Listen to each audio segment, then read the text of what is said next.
Selamat malam keluarga Allah. Malam ini kembali kita beribadah bersama dalam program Kebaktian Keluarga YKB Media Ministry.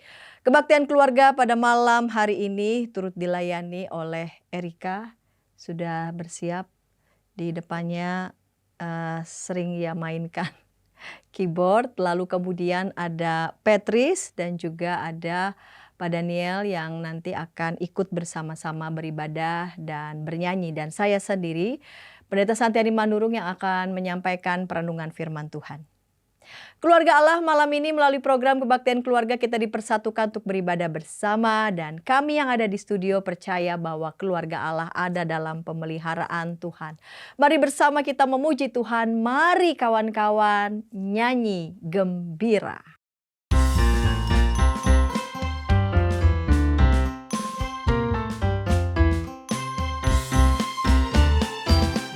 Kawan-kawan nyanyi gembira, gembira mengikuti bunyi lagunya. Mari kawan-kawan nyanyi gembira, supaya isi dunia mendengarkannya. Nyanyikan kasih Yesus, gaungkan sukanya. Maklumkan nama Yesus. Mari kawan-kawan nyanyi gembira. Mari kawan-kawan nyanyi gembira, gembira mengikuti bunyi lagunya. Mari kawan-kawan nyanyi gembira, supaya isi dunia mendengarkannya. Suka bagai terang surya, suka bagai embun, suka bagai pelangi. Mari kawan-kawan nyanyi gembira. Mari kawan-kawan nyanyi gembira, gembira mengikuti bunyi lagunya. Mari kawan-kawan nyanyi gembira, supaya isi dunia mendengarkannya. Mari kita berdoa. Tuhan, bimbinglah kami, pimpinlah kami pada malam hari ini. Kami mau beribadah bersama dalam Kebaktian Keluarga Media Ministry bersama dengan umat Tuhan yang ada di berbagai tempat. Terima kasih Bapa, dalam Yesus kami berdoa. Amin.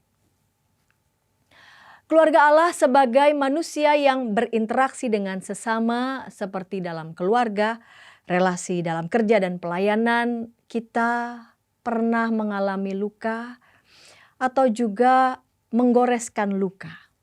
Dan setiap luka membutuhkan pemulihan. Banyak tokoh Alkitab yang juga mengalami keterlukaan dalam hidupnya. Salah satunya adalah Yusuf yang dijual oleh saudara-saudaranya. Luka yang digoreskan oleh saudara-saudaranya tidak berujung pada pengingkaran atas luka maupun melampiaskannya pada tindakan balas dendam. Refleksi Yusuf atas pengalaman luka itu dicatat dalam Kejadian 45 ayat 7-8a. Allah telah mengutus aku mendahului kamu untuk menjaga kelanjutan keturunanmu di bumi dan memelihara hidupmu sehingga banyak yang selamat. Jadi, bukan kamu yang mengutus aku ke sini, melainkan Allah. Apakah keluarga Allah saat ini sedang mengalami luka? Apakah dalam luka itu keluarga Allah rindu untuk dipeluk oleh anugerah Allah? Keluarga Allah, mari kita menyambut dengan hati terbuka pada pemberitaan firman Tuhan yang sebentar lagi kita akan dengar dengan terlebih dahulu bernyanyi dari Mazmur 133.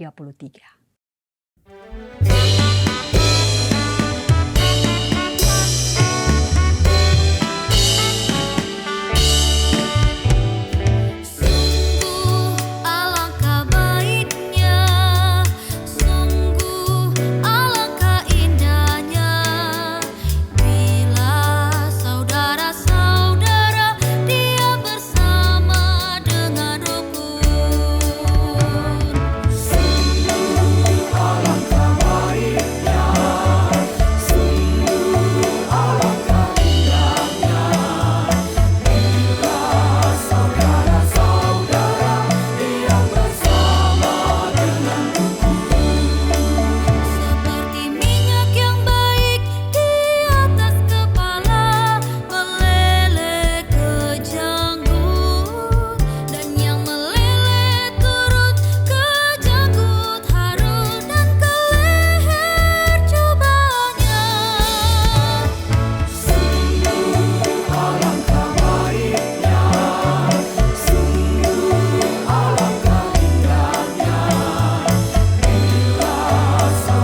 Mari kita berdoa. Tuhan, kami ingin mendengarkan firman-Mu. Bimbing kami melalui kuasa Roh-Mu yang kudus. Berfirmanlah Tuhan, kami sedia mendengarkan. Di dalam Yesus Kristus firman yang hidup kami berdoa. Amin. Mari keluarga Allah, saya mengajak kita semua membuka Alkitab. Saya akan membacakan Injil Matius pasal 15 ayat 21 sampai 28. Injil Matius pasal 15 ayat 21 sampai 28. Yesus pergi dari situ dan menyingkir ke daerah Tirus dan Sidon. Lalu datanglah seorang perempuan Kanaan dari daerah itu dan berteriak, "Kasihanilah aku, ya Tuhan, anak Daud. Anakku perempuan kerasukan setan dan sangat menderita." Namun Yesus sama sekali tidak menjawabnya. Murid-muridnya datang dan meminta kepadanya, "Suruhlah ia pergi, karena ia berteriak-teriak dan mengikuti kita." Jawab Yesus, "Aku diutus hanya kepada domba-domba yang hilang dari umat Israel." Tetapi perempuan itu mendekat dan menyembah Dia sambil berkata, "Tuhan, tolonglah aku." Jawab Yesus, "Tidak patut mengambil roti yang disediakan bagi anak-anak dan melemparkannya kepada anjing." Kata perempuan itu, "Benar Tuhan. Namun anjing itu juga makan remah-remah yang jatuh dari meja tuannya." Lalu Yesus berkata kepadanya, "Hai ibu, besar imanmu, maka jadilah kepadamu seperti yang kau kehendaki." Seketika itu juga anaknya sembuh. Keluarga Allah yang terkasih, kemanapun Yesus pergi ada banyak orang yang mencarinya.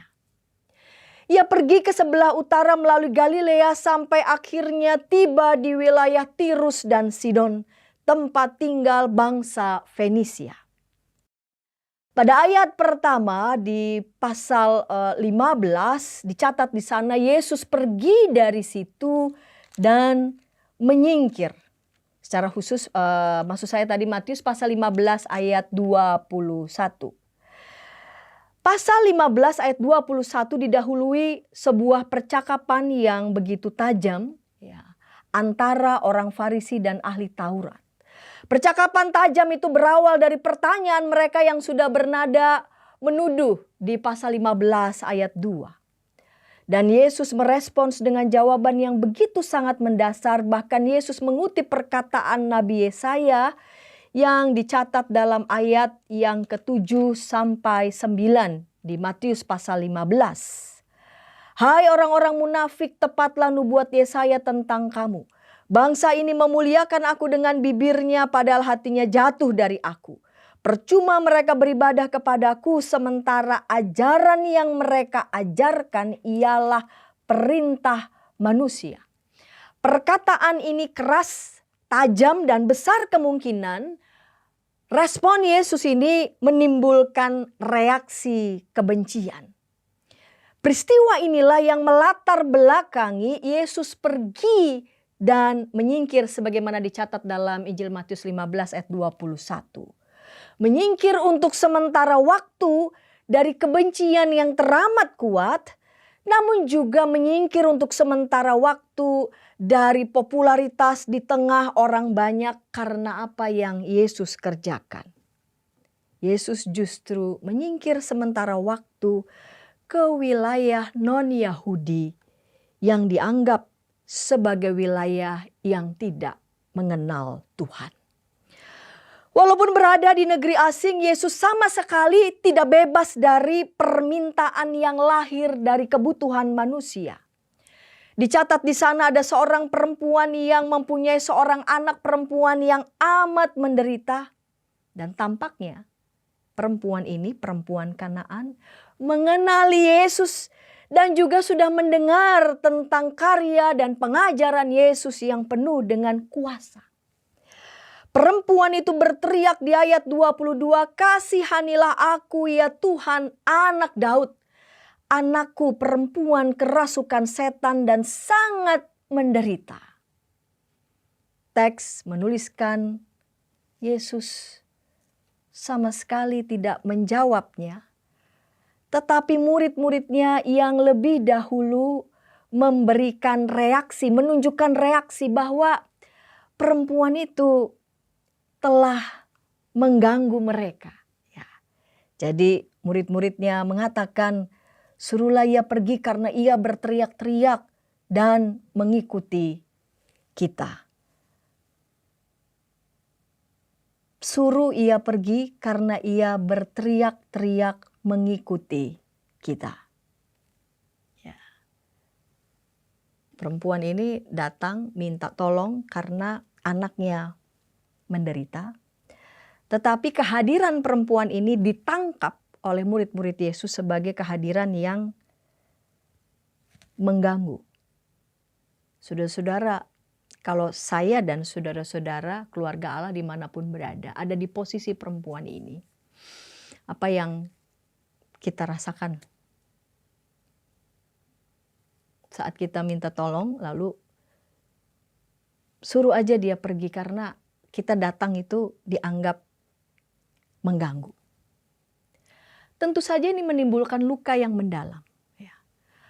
Kondisi anaknya sudah menimbulkan penderitaan, ditambah reaksi dari orang sekitar menganggap kehadirannya mengganggu.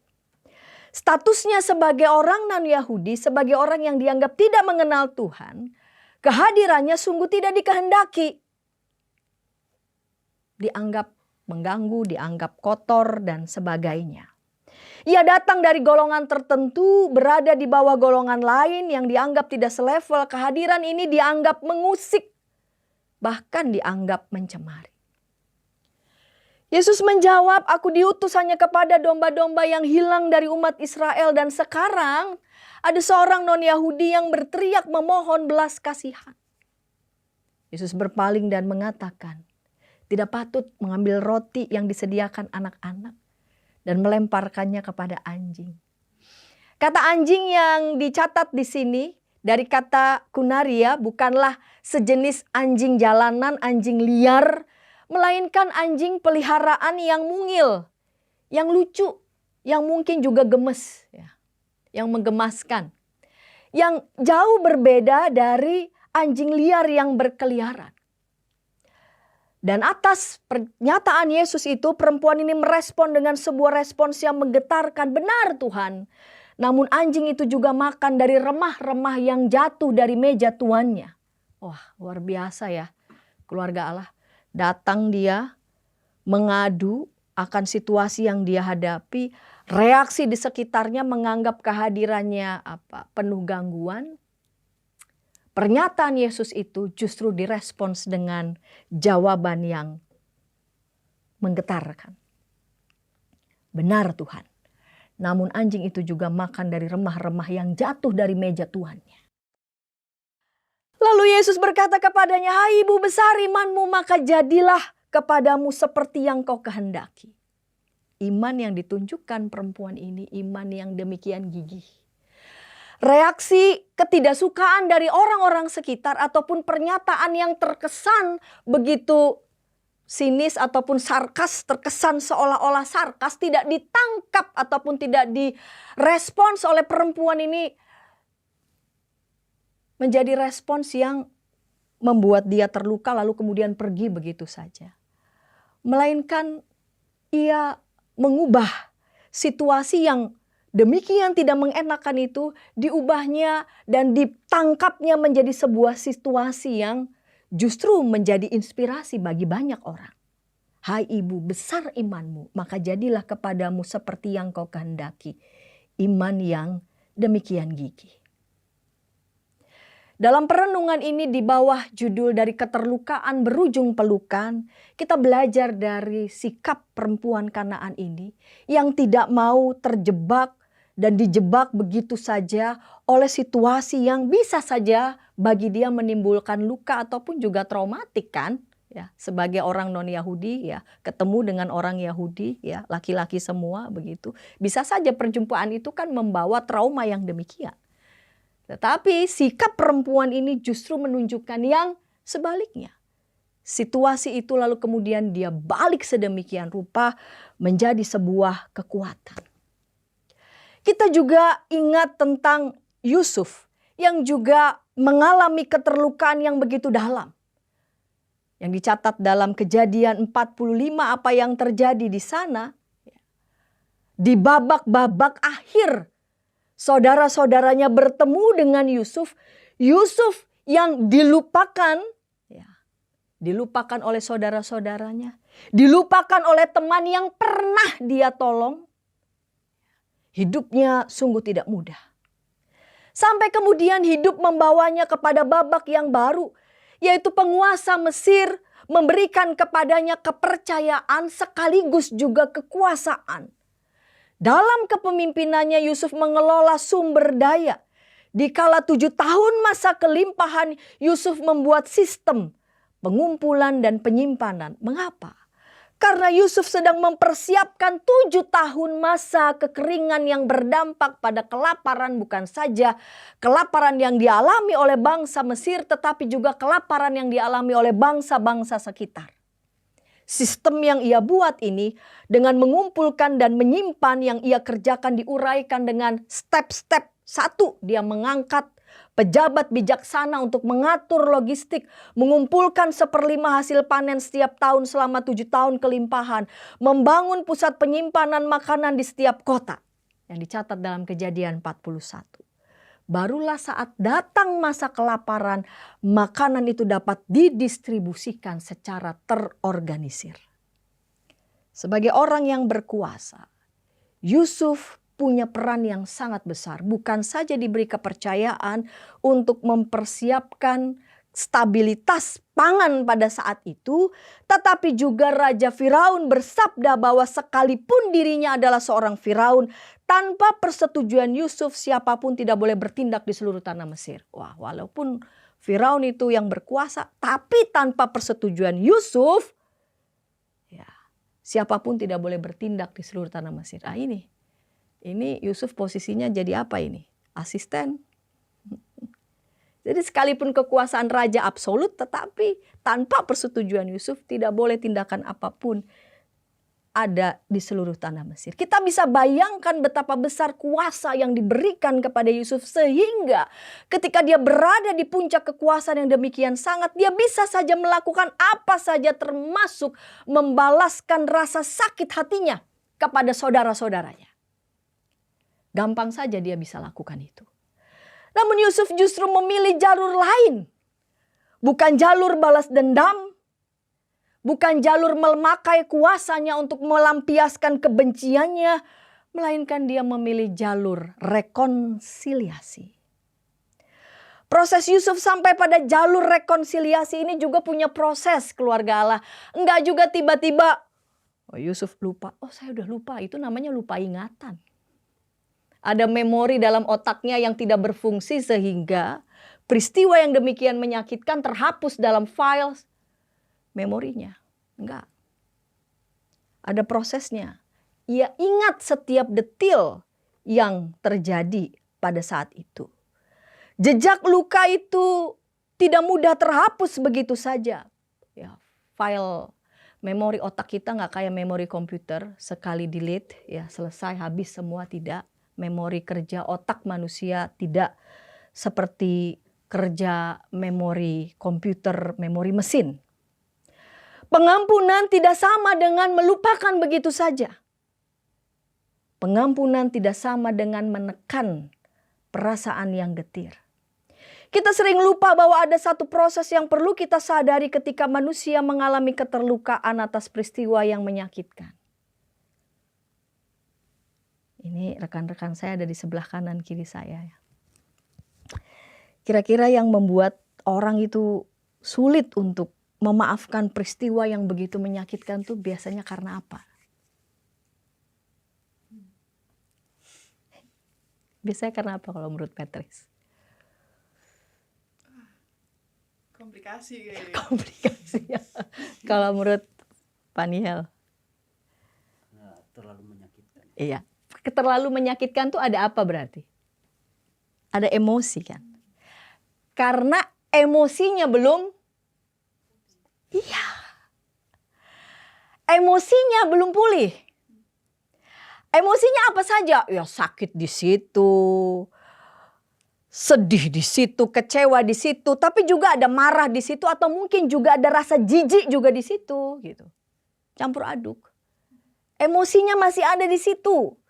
Karena itu mari kita lihat proses Yusuf sampai pada rekonsiliasi bersama dengan saudara-saudaranya. Ketika saudara-saudaranya datang di masa kelaparan, ya datang pada Yusuf untuk membeli gandum di Mesir. Yusuf mengenali saudara-saudaranya tetapi saudara-saudaranya tidak. Ya, selain udah lama, ya wajahnya juga pasti beda lah ya. Dulu dijeroboskan begitu saja dalam lubang, tapi kali ini kan ada di atas. Yusuf mengenali saudara-saudaranya dan respons terhadap saudara-saudaranya kan begitu keras di awal ya. Kamu ngapain di sini kan? Menuduh seolah-olah mereka itu mengintai tanah itu. Ya, Yusuf itu cara bagi Yusuf pertama kali itu untuk membuka komunikasi. Dia cuma mau tahu ya, kira-kira bagaimana kabar adik yang dia kasih itu adiknya bungsu dan bagaimana kondisi ayahnya. Jadi, kamu pengintai ya? Oh bukan, kamu dari mana? Dari situ lalu kemudian dibukalah percakapan agar mereka dapat memberikan kabar ya tentang bagaimana kondisi ayah dan adiknya. Lalu kemudian Yusuf melakukan strategi menahan Simeon sebagai jaminan untuk memastikan agar saudara-saudaranya dapat kembali ke Mesir. Jadi nggak cuman begitu dapat gandum, begitu saja pergi. Ya, dia melakukan strategi, Yusuf memberi mereka gandum sebagai bekal dalam perjalanan. Dan uang mereka itu dikembalikan dalam karung itu tanpa mereka tahu. Mereka baru tahu nanti belakangan dan kudu mesti mengembalikan. Yusuf juga mengerti apa yang tengah mereka percakapkan oleh saudara-saudaranya. Ya, walaupun saat itu hadir penerjemah, ya, tapi Yusuf tahu apa yang sedang dibicarakan. Ya. Di Kejadian 42 ayat 22 lalu Ruben menjawab mereka, bukankah dahulu kukatakan kepadamu, janganlah kamu berbuat dosa terhadap anak itu. Tetapi kamu tidak mendengarkan perkataanku, sekarang darahnya dituntut daripada kita. Ketika Yusuf mendengar itu, Yusuf mengundurkan diri dari mereka dan dia cari tempat untuk ngapain? Nangis. Lihat, proses ia melepaskan emosi itu. Dia berikan ruang bagi dia untuk apa? Berduka. Dia memberikan ruang bagi perasaannya terluapkan. Dia menangis mendengar itu. Dia menangkap bahwa mereka masih ingat peristiwa itu. Dan juga ada nada sesal. Ada emosi yang terluapkan lewat tangisan Yusuf ketika saudaranya mengingat apa yang telah mereka lakukan. Dia menangkap ada sesal dari saudara-saudaranya. Saat mereka mendapati bahwa uang mereka dikembalikan ada dalam karung. Hati mereka tiba-tiba menjadi tawar dan mereka berpandang-pandangan dengan gemetar. Apakah juga yang akan diperbuat Allah terhadap kita? Pada perjumpaan kedua, proses kedua, Yusuf akhirnya melihat Benyamin dan diadakanlah perjamuan di situ. Di Kejadian 43 dicatat pertemuan saudara-saudara Yusuf dengan begitu mengharukan. Yusuf mengadakan perjamuan, Yusuf bertanya tentang bagaimana kondisi ayah mereka. Apakah ayahmu yang tua yang kamu sebut itu selamat? Masih hidupkah ia? Ya. Dalam proses itu Yusuf melihat lagi adiknya Benyamin dan hatinya Yusuf itu begitu terharu rindu. Ingin memeluk tetapi Yusuf belum melakukannya. Dia menahan dirinya sedemikian rupa dan dia mencari tempat, mencari kamar untuk menumpahkan haru rindunya dan dia pun menangis sendirian. Lalu setelahnya Yusuf kembali ke ruangan itu menikmati jamuan bersama dengan saudara-saudaranya. Saudara-saudara Yusuf duduk di depan Yusuf dari yang sulung sampai yang bungsu. Setelah perjamuan selesai, saudara-saudara Yusuf pulang. Tetapi Yusuf secara sengaja memasukkan piala perak ke karung Benyamin supaya ketika didapati piala itu Benyamin bisa didapatkan kan? Ditangkap. Jadi budak karena dituduh apa? Dituduh mencuri. Demi supaya agar Benyamin tinggal bersama Yusuf di Mesir. Mau dia buka identitasnya bagaimana caranya? Benyamin Namun Yehuda dengan teguh membela adiknya dengan memohon agar mengizinkan Benyamin pulang, dan sebagai gantinya biarlah Yehuda pada saat itu menggantikan adiknya menjadi budak. Pada titik inilah segala perasaan itu campur aduk. Ya. Kayak meletup-letup begitu. Saya membayangkan hati Yusuf itu ya. Perasaan yang ia tahan selama ini dalam hatinya udah gak bisa lagi dibendung. Yusuf melakukan itu semua bukan untuk mencelakakan, melainkan karena merindukan saudaranya. Yusuf menyuruh pegawai-pegawainya keluar, dan di titik itu Yusuf tak tahan. Yusuf melampiaskan, Yusuf menumpahkan emosinya. Dia menangis dan dia mengungkapkan identitasnya. Ya takutlah saudara-saudaranya begitu dia sudah mengungkapkan identitasnya. Karena situasi berubah. Karena orang yang ada di depannya bukan orang yang tidak berdaya, melainkan orang yang punya kuasa besar yang ada di tanah Mesir. Takut, rasa bersalah, campur aduk. Dengan menyingkapkan identitasnya, yang memperkenalkan siapa dirinya. Dia tidak menutupi keterlukaannya, dia mengakui keterlukaannya. Yusuf mengingat semua peristiwa yang mengerikan yang ia alami. Yusuf tidak memilih menekan perasaannya, dia tidak mengingkari apa yang telah terjadi. Namun juga dia memilih untuk tidak menumpahkannya dengan membalaskan dendam. Jadi apapun yang terjadi dalam hidup kita, respons kita terhadap peristiwa itu bergantung tetap pada kita. Yusuf mengingat peristiwa itu.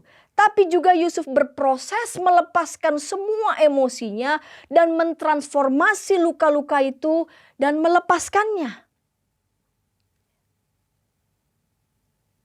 Ia juga melihat Allah berperan sungguh nyata dalam hidupnya. Sejak dia dijual, melewati berbagai macam peristiwa menyedihkan, dia melihat ada tangan Tuhan membawanya dipercaya bahkan diberi kuasa oleh Firaun. Ya, pekan yang lalu Pendeta Arlianus kan sudah menyampaikan dalam khotbahnya ya, kita baru bisa pelan-pelan mengerti apa yang terjadi di balik semuanya ini ketika sudah melewati semraut-semraut yang ada di belakang kita. Pada saat kita menjalani itu, kita belum bisa mengerti pasal-pasal ini mau jadi gambar apa, taunya cuman rumit aja pasal-pasalnya. Tapi begitu pasal-pasal itu tersusun dalam tempat-tempatnya lalu kemudian menjadi sebuah gambar yang besar, gambar yang utuh. Baru kita bisa mengerti, dalam peristiwa yang demikian carut marut, ada Allah yang tetap berperan dan mengubah semua hal yang carut marut itu menjadi kebaikan. Yusuf justru membawa perspektif baru dalam melihat masa lalunya. Perempuan Kanaan itu pun juga membawa perspektif baru. Sekalipun dia orang Kanaan. Sekalipun dia dianggap sebagai orang yang tidak mengenal Tuhan. Tetapi perjumpaan yang membawa luka itu tidak membiarkan luka itu justru menjebaknya, menjebak dirinya untuk bereaksi secara negatif. Melainkan justru mentransformasinya menjadi iman yang gigih. Proses melepaskan, proses merelakan, dia kerjakan pelan-pelan dan dia melihat Allah berperan dalam hidupnya dan juga berperan dalam memproses luka dirinya. Keluarga Allah, apa saja keterlukaan saudara saat ini? Saudara dapat saja memilihnya dengan cara apa melepaskan keterlukaan itu? Apakah dengan cara membalaskan sakit hati, ya, dengan kebencian, dengan dendam? Apakah keluarga Allah menjadi lebih damai, menjadi lebih tenang? Atau justru sebaliknya? Kita diundang untuk apapun yang terjadi dalam hidup kita. Bahkan ada luka dalam peristiwa-peristiwa yang kita hadapi, kita alami begitu mendalam. Apakah kita dapat mampu untuk melihat peran serta Tuhan dalam memproses luka-luka kita, mentransformasi luka-luka kita menjadi kekuatan. Dari keterlukaan, berujung kita memeluk luka-luka itu, membiarkan Tuhan turut bekerja, memulihkan luka-luka kita satu persatu. Dan melihat apa yang ingin Tuhan nyatakan di dalam hidup kita ataupun juga melalui hidup kita bagi kemuliaan nama Tuhan. Amin.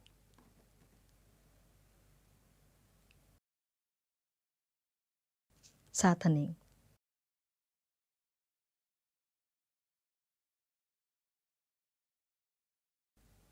Bila ada di antara anggota keluarga Allah yang ingin didoakan, sila menghubungi kami di nomor 0812 8188 9191 atau dapat menghubungi website baru YKB di www.ykb-media.org. Tim doa YKB dengan senang hati akan mendoakan saudara. Mari kita berdoa.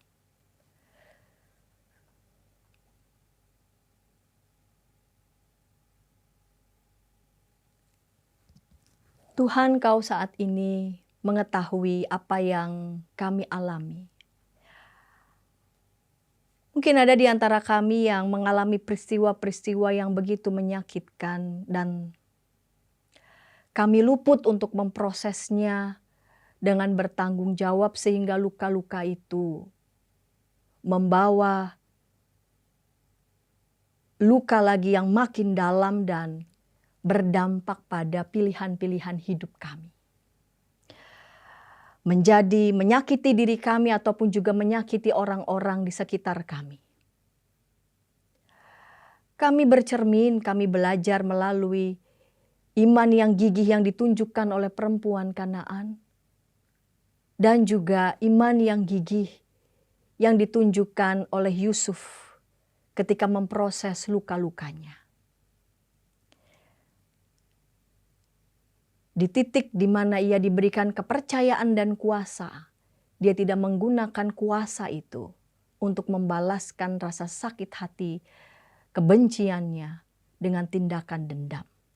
Perempuan Kanaan itu juga tidak membiarkan dirinya dirasuki oleh kebencian yang justru akan membawa permusuhan yang makin besar dengan orang-orang yang berbeda golongan dengannya.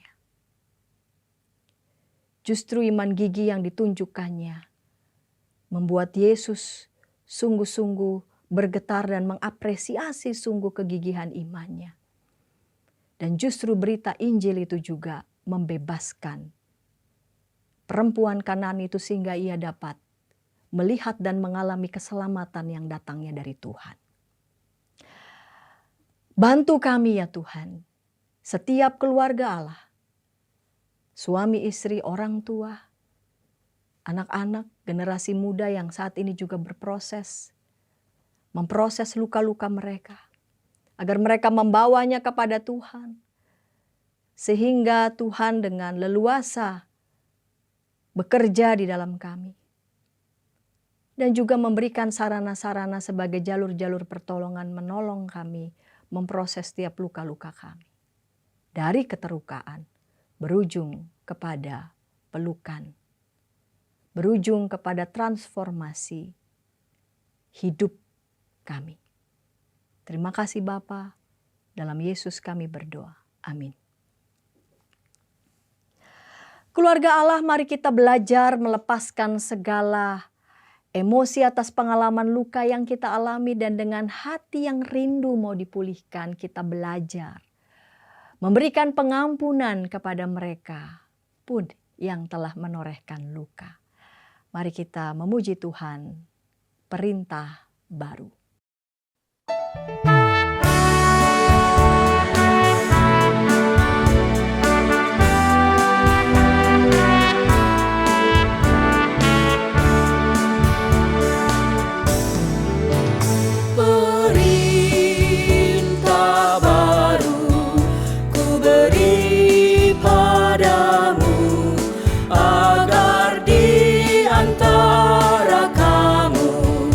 Saling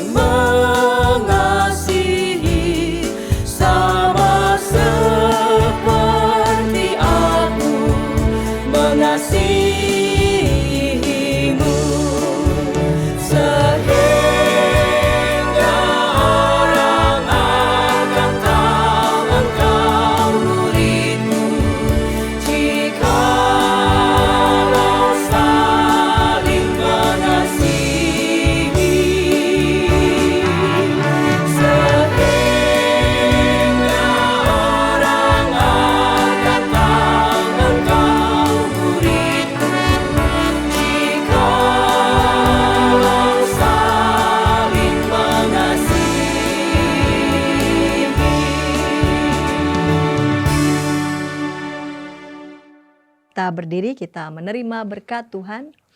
Anugerah Tuhan Yesus Kristus, belas kasih Allah Bapa, dan persekutuan di dalam Roh Kudus menyertai kita sekalian. Amin.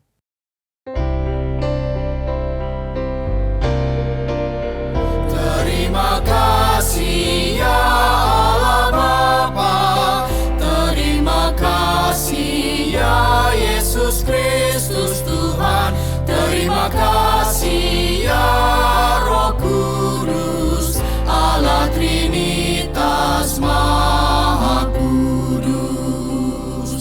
Amin.